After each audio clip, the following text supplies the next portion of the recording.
I just got given a really super strong, super clear message that in these times of rock and roll upheaval and disruption, that we must create a vessel out of our circle, um, like a spirit canoe vessel out of our circle that we can all be in. And that is an imperative for us, super strong imperative for us. So let's begin that in our collective journey tonight and think about what your teachers tell you about what that means. And then based on what you guys come up with, I will create the class for us to make that happen and a continuity around it. That it came in from the north, but in the east it was just like it was an imperative.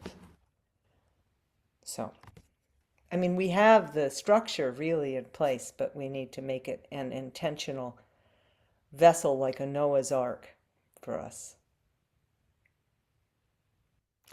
That's it. That's what I know. Anything you'd like to add in before we do our personal journey? Just that that's what the spirits have been saying, that humans are really good about intention and creativity. So that's what they like joining with us around. Isn't that the truth? Mm-hmm. So, um, pleased to ask the collective journey to contribute to the blueprint of the vessel. And it's not just a container, but it is a vessel because there will be need for those who are contained in this vessel to be light on their feet and get out of the way, to be able to rise on floodwaters, zoom down rivers, to be able to navigate whatever in the hell comes. And that's what this vessel is for us. How we as a collective circle can remember it and individually navigate whatever in the hell comes and collectively navigate it. And so we must begin the construction, um, and we must make this thing this month. I got some clarity on it that as we create this Spirit Healer Circle is actually being recreated, redesigned. And there were some really great things about that.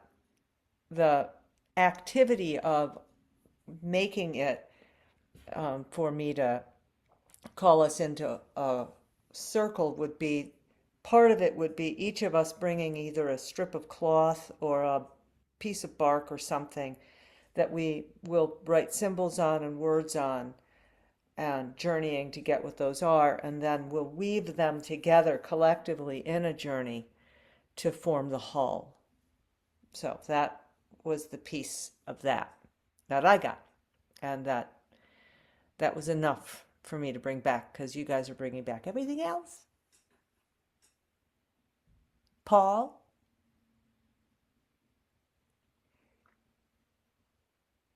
you're muted. It doesn't show you are, but you are. So odd.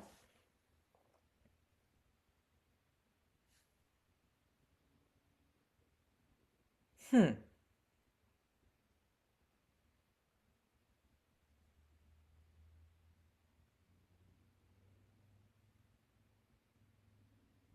Yeah, it's funny.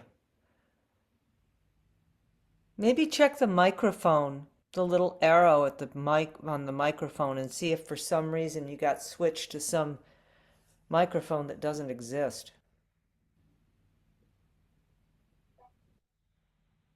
on your settings.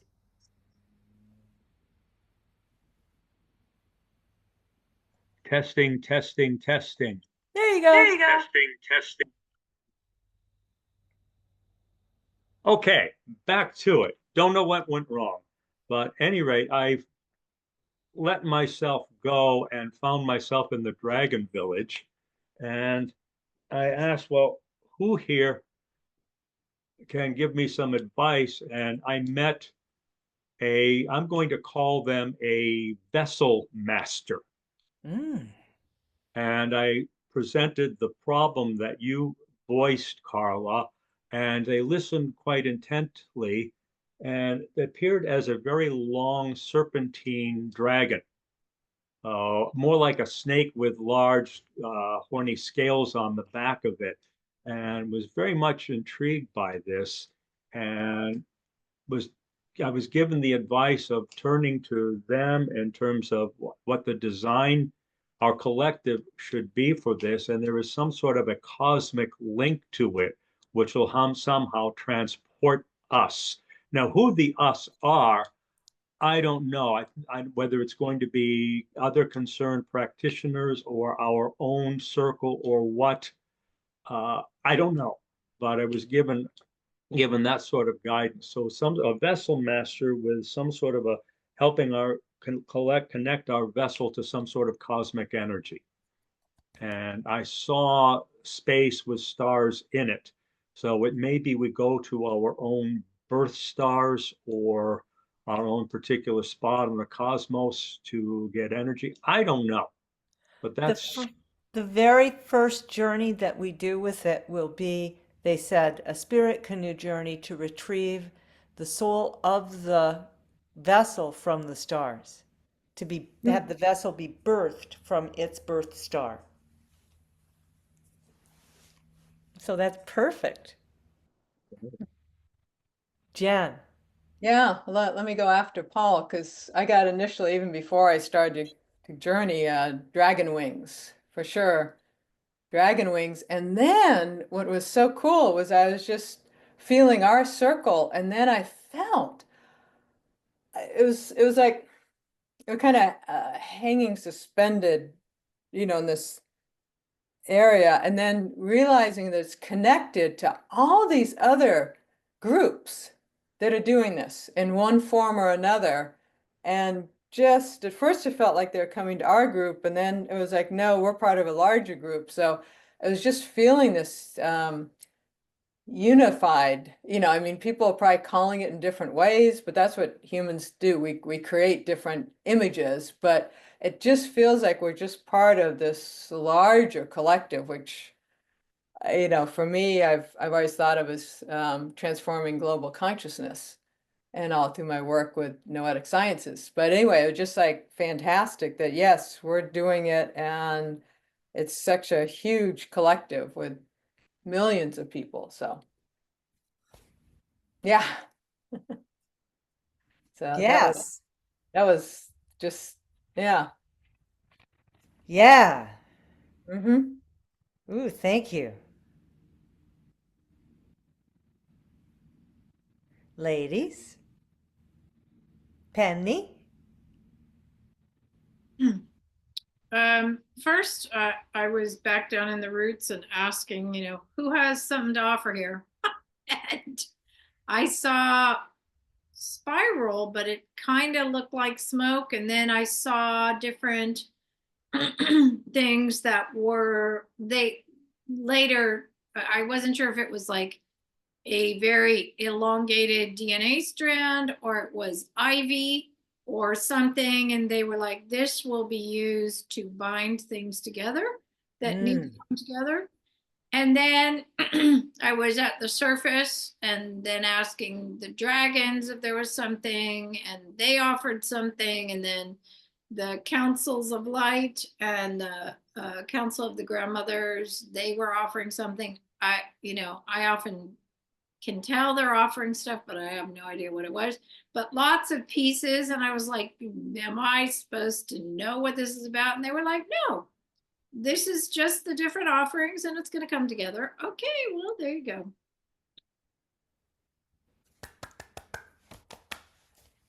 Kayla. I was given the foundation. Like very much they were what they the image they showed me was like the like the Adventures of Huckleberry Finn with just the flat plank with the pole. Oh, yeah. And they're like, okay, they're like, back to basics. This is the bottom. This is and the things they wanted to make sure that we knew was that you don't need anything fancy. You don't need whatever we think we might need. It's just the basics and the pole and the person, and you're good to go. And they That's also pointed really out, important. Thank you. yeah. But they also pointed out that, while that raft, I could not think of that word until just now, while that raft is on the river, you have access to earth, the raft itself. You have access to water. You have access to fire with the sun above and air all around you.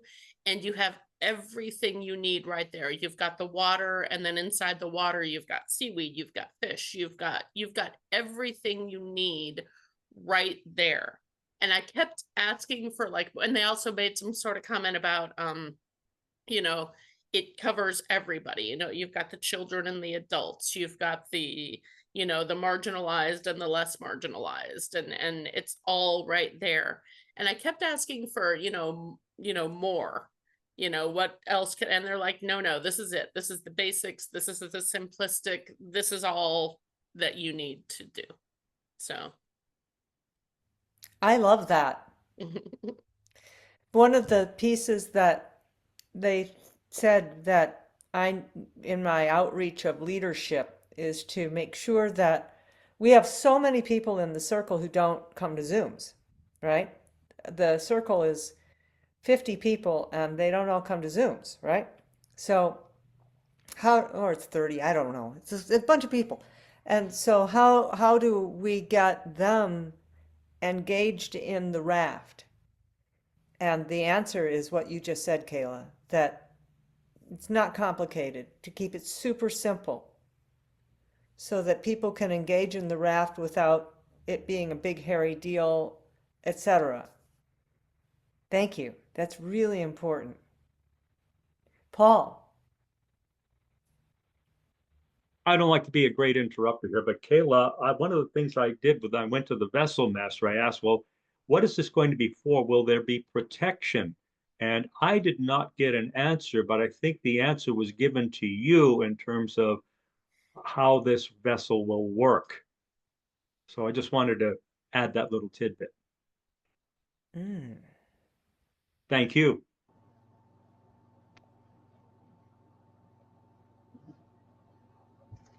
Charlotte.